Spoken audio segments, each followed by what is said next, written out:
What's up? I'm Coach Dan Blewett. In today's video, we're going to cover what should you do if you have arm pain and what are some things you can do in the future to prevent that arm pain from coming back.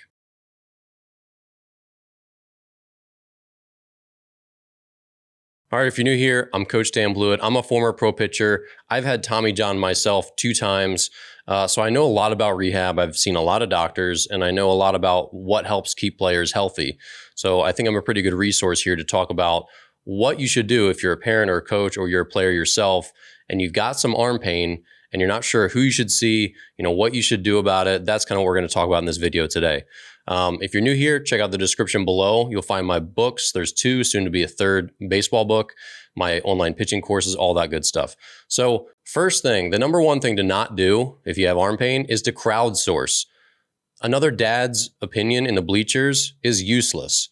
Another mom or another kid, like, oh, does this hurt? Like, should it hurt like that? Like that crowdsourcing for information. I see people ask Facebook groups about arm pain. It's not a good idea. Find someone who's relevant, and this is my next topic, which is a doctor, or at the very least, a physical therapist that knows baseball. And here's my thing about doctors.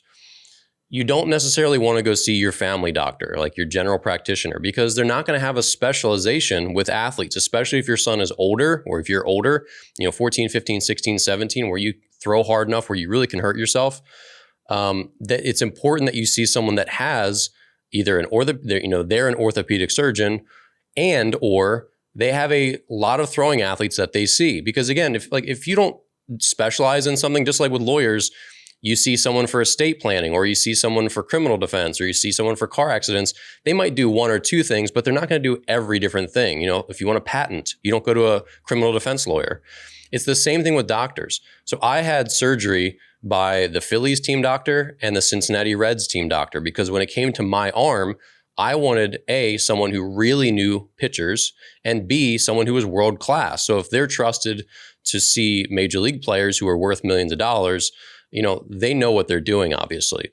So now if your son is 10 or 11 or 12 or 13, it's not to say you always have to drive to the next big city to see the Chicago Cubs team doctor or the Orioles team doctor, but it is a good idea, and this is my biggest recommendation, to Google the local Division I program, find out who that team's physician is, and then book an appointment with them. Because at the very least, if you find your local D1 college, that team physician is going to be taking care of their baseball players and their softball players, and they're going to know how to handle arms. And what they're going to do is they're going to give you a more thorough assessment of not just, oh, you have some pain, take 2 weeks off, take some ibuprofen, and then call me back. They're going to say, okay, yeah, you've got some pain, so we do need a rest for now, but let's take a look at your shoulder blades. Let's, test your arm out. Let's do some strength tests and see what you can be doing in the meantime to rehab, to prehab, so that when you come back to throwing, you're not in this same problem again. Let's diagnose. Just like with a car, you don't just necessarily swap the part that's broken.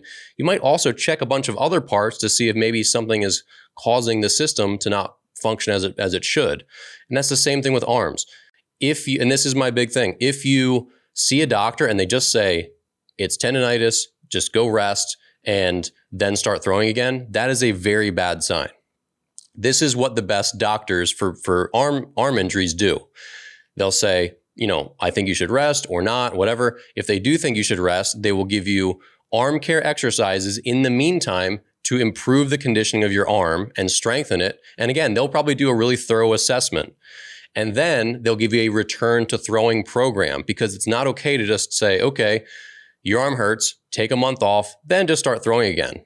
Because 12-year-olds, 13-year-olds, 15-year-olds, 17-year-olds, they don't know how to structure their plan. They're going to go from 0 to 100 again. So a return to throwing program where it says, okay, when your arm is feeling better in 3 weeks or 4 weeks or 6 weeks, then you're going to have to follow this 4-week plan. So you slowly progress back up to pitching at full speed. That's a critical part of this whole thing. There's rest, there's rehab, and then there's return to throwing. And that's the slow build-up program that a doctor should give you.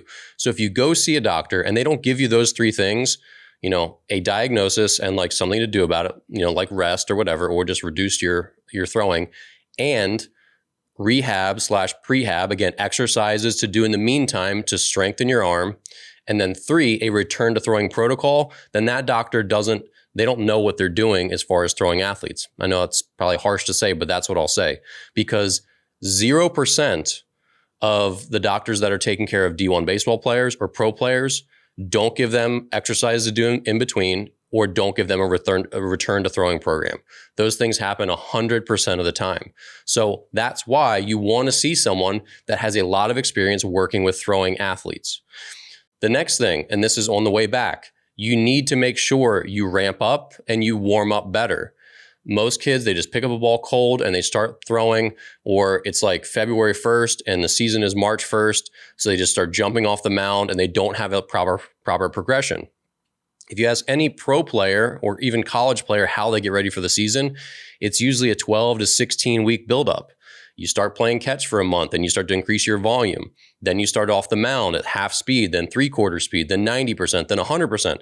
Then you probably have 8 weeks of bullpens, maybe twice a week at 100%, refining your pitches, getting yourself ready and getting used to throwing at full speed. It is not a quick process. It's not a 1 month process either. So you have to learn how to ramp up for the season. And if you have any setbacks, you have to get that rest period and then ramp up again. That's unfortunately why pitching is hard. It's why it's hard to stay healthy. And it's something that not everyone's cut out for. The next thing is you need to start arm care. Arm care regimens are critically important. I have a free one you can download. The links are in the description below. It's through my Early Work Strength program. There's also a really good video I'll link to below that walks you through an arm care program that you can do right now. There's no excuse if you're having arm pain to not start a regimen for arm care. It's basically your body is saying, look, what we've been doing isn't working anymore. So now we've got to start taking care of ourselves. I tell that to every kid that I work with. It's like, look, obviously I want kids to enjoy baseball and not have to do all this tedious stuff. So I don't really ask 10, 11, 12-year-olds to do an arm care program, because they're probably not going to follow it. It's something that until they start to have a little bit of an issue, maybe like 13, 14, and maybe they occasionally have a little arm pain. It's like, hey, if your body's saying, hey, I hurt now, this is a lot of stress and I can't quite handle it, that's usually the time to say, okay, let's do arm care. Obviously, it would be great in a perfect world where every kid does a lot of arm care as preventative maintenance before they ever have any pain at all. But that's really just not realistic, because kids, again, they want to do the fun stuff and not do the tedious stuff. But when you do start to have little injuries, like little bits of pain, and you're going to have little bits of pain as a growing athlete before you have some catastrophic thing. So chances are any kid who really hurts his arm is going to have lots of little pain before that. You need to pay attention to those and take those little breadcrumbs as warning signs and saying, okay, Johnny's got a little bit of shoulder pain after this tournament. Maybe we need to start an arm care program. I know he's 12 and he might not like doing it, but if he's having some problems, we got to start doing something better. Lastly, you need to work on mechanics with a competent pitching coach, whatever that means in your area. You need to try to figure out your workload, your volume. You do need to take some time off from baseball, usually in the fall, right? Fall into the winter. And then weighted balls are usually a cart before the horse kind of thing. Weighted balls are not inherently dangerous. Obviously, a football weighs 14 ounces? A softball weighs 7 ounces. They're both weighted, quote unquote, compared to a baseball. However, most people are using weighted balls to sort of shortcut their velocity. They want to gain velocity quicker, but they don't really work that hard on their mechanics. They don't really work that hard in the weight room. They don't really work that hard on their arm care. So until you have all of your ducks in a row, meaning you do a lot of really good pitching drills consistently to improve your mechanics and make you more efficient and help you throw harder for your frame, that's the foundation. And are you doing arm care? Arm care is free velocity. You will add velocity from doing arm care, and it'll help you ward off injuries. It'll never completely prevent it, but it's a good protection plan. And then strength training is also going to help boost your velocity and make you more resilient to injuries. So if you're not doing those three things, then weighted balls, they're just not necessary yet. Once you've done all those things and you have a great routine, you're very well conditioned, you're very strong, you have a great arm care routine, you do all your pitching drills regularly, you're really working on your mechanics consistently with a good coach, then if you need to squeeze a little bit more out of your body, then weighted balls might make sense for you if you're skeletally mature and probably some other factors. But again, don't try to shortcut things. Anytime you try to take shortcuts in life, it doesn't usually work out that well.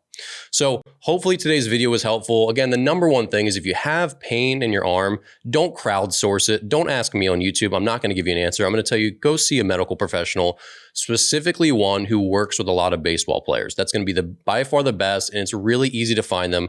Just Google your local D1 program or D2 or D3, doesn't matter, and look at their athletics department, look at their staff, find the team physician, and then just follow the rabbit hole until you find who takes care of baseball.